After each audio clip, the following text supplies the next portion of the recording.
Bahasa Seni Visual Tajuk 2 Garisan Tingkatan 1. Hai, Assalamualaikum semua, salam sejahtera. Bertemu kita lagi pada hari ini untuk pembelajaran seterusnya, iaitu tajuk 2 Garisan. Okey, baik, kita sambung tajuk kita yang seterusnya, iaitu tajuk kedua Garisan. Okey, untuk pengetahuan, garisan merupakan unsur seni yang pertama daripada 6 unsur seni yang perlu kita pelajari ketika awak di tingkatan 1. Okey, mari kita lihat dulu apa yang akan kita pelajari untuk hari ini. Okey, baik, ini ialah objektif pembelajaran kita, iaitu selepas mempelajari tajuk ini, anda akan dapat memahami unsur seni, mengeksplorasi dan mengaplikasi unsur garisan bagi mengukuhkan pemahaman terhadap bahasa seni visual, serta anda akan dapat menzahirkan idea dan konsep melalui pelbagai sumber dan teknologi dalam penjanaan tugasan, dan terakhir, menghayati hasil karya seni visual. Okey, bagaimana pula dengan standard pembelajaran? Okey, untuk standard pembelajaran, yang pertama, murid akan dapat menjelaskan melalui perbincangan tentang, yang pertama, definisi garisan. Yang kedua ialah jenis-jenis garisan, yang mana anda akan pelajari tentang alam semula jadi, objek buatan manusia dan karya seni visual. Yang terakhir, anda akan dapat menjelaskan tentang fungsi garisan. Okey, baik, tanpa kita buang masa lagi, kita pergi satu persatu, iaitu definisi garisan. Apa yang dikatakan sebagai garisan? Garisan, okey, kalau ada buku teks, buka muka surat apa ni ya? Surat 23. Okey, awak akan dapat baca kat situ jenis-jenis definisi garisan. Ini garisan.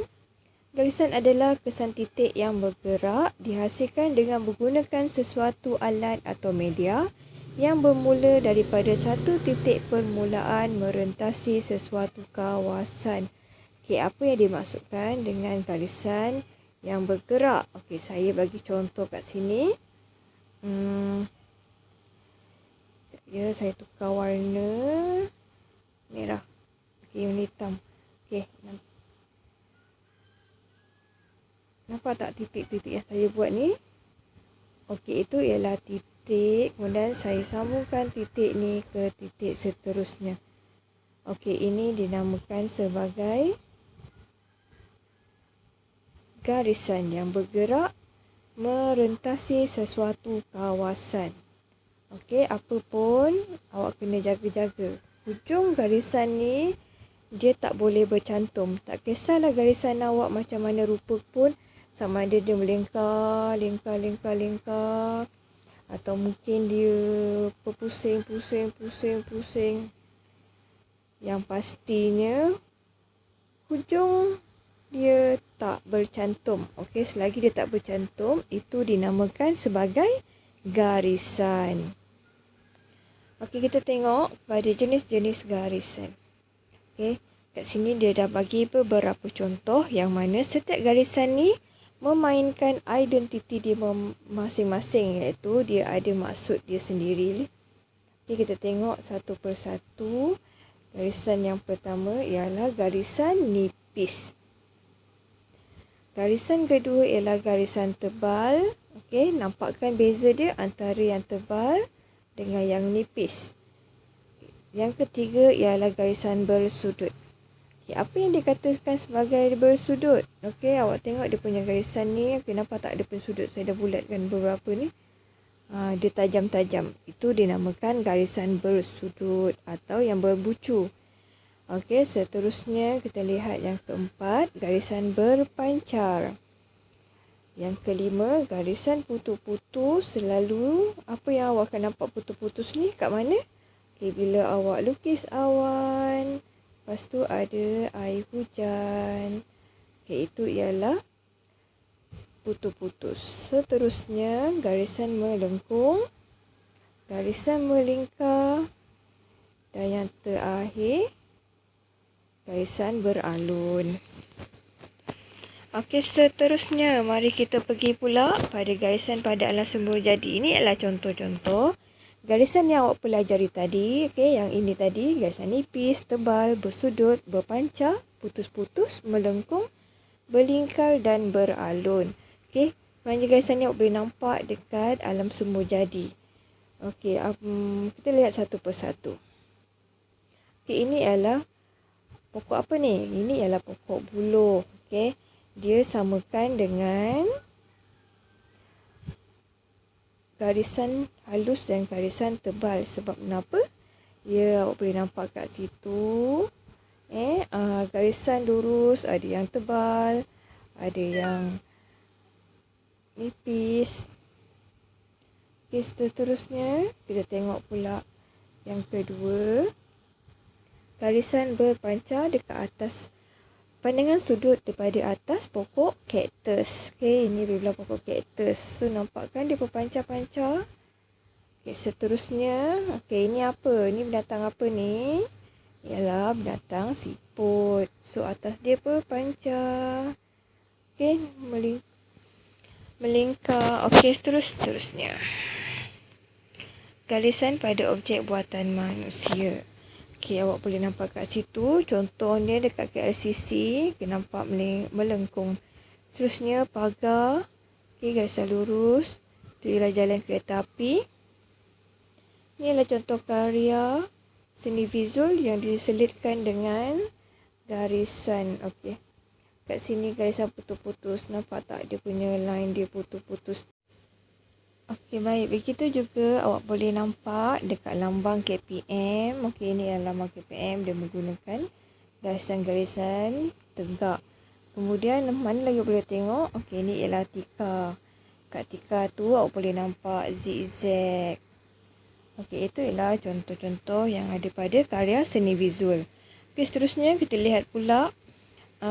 Garisan boleh dihasilkan menggunakan pelbagai alat dan media. Alat dan media ini, okey, awak boleh gunakan pelbagai jenis, menampakkan pelbagai kesan.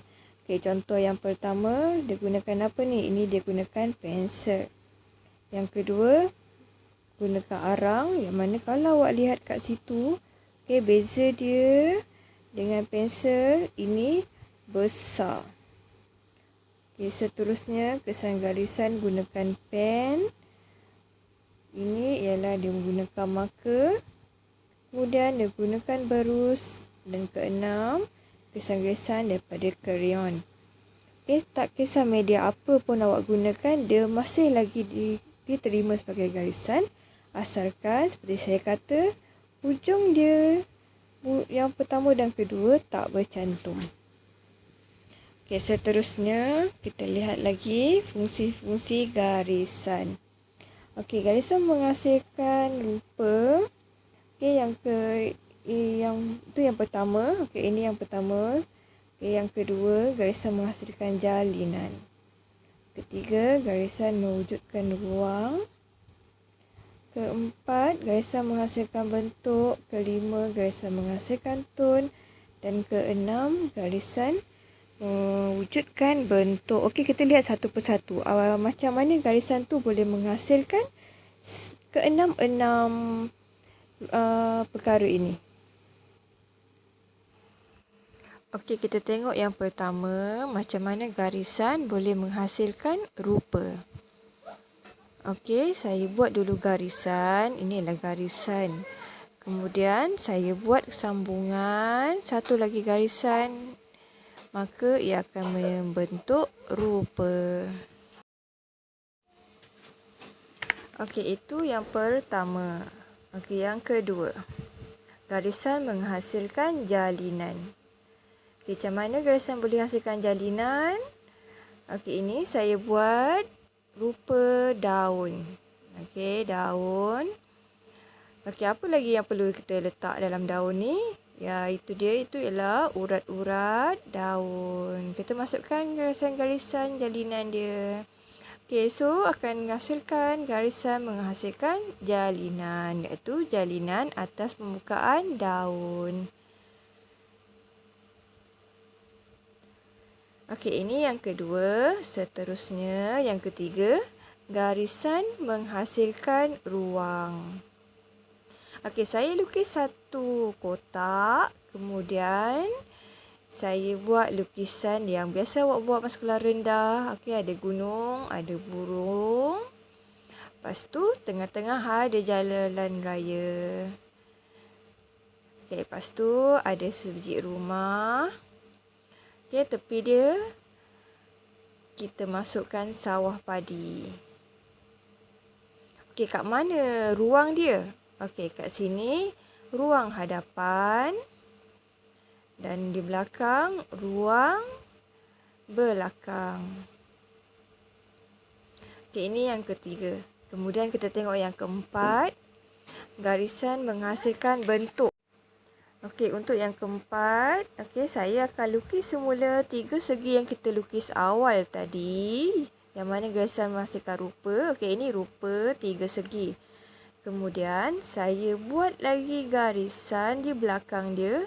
Menghasilkan pandangan sudut 3 dimensi. So, ini dinamakan sebagai bentuk. Okey, waktu itu terbukti kat sini garisan menghasilkan bentuk. Okey, yang kelima. Kelima, garisan menghasilkan tone. Okey, saya buat satu kotak. Kemudian, saya buat garisan-garisan penuh dalam kotak tadi. Tapi, jarak berbeza. Okey, yang depan jarak makin lama makin dekat. Alright. So, kat situ awak akan nampak satu tone. Okey, terang ke gelap. Okey, itu namanya garisan menghasilkan tone. Okey, dan yang terakhir, struktur garisan menghasilkan bentuk. Okey, daripada garisan, okey, garisan tu saya pusing. Okey, sebenarnya saya nak buat apa? Okey, saya nak buat secawan, sebiji cawan. Okey, macam mana nak hasilkan sebiji cawan yang berstruktur?